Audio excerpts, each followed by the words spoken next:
Hello guys, আজকে আমি পান্তা ভাতের রেসিপি নিয়ে এসেছি। তো পান্তা ভাতটা আমি কেমন করে বানিয়েছি আপনাদের সঙ্গে আজকে শেয়ার করব।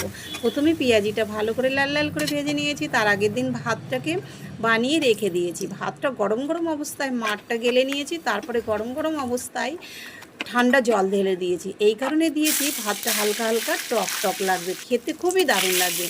তারপরে আমি টমেটোর ভালো করে ভেজে নিয়েছি, লঙ্কাটাকেও ভেজে নিয়েছি। এইবার ডালের বড়ি দিয়ে টমেটো মাখা করবো।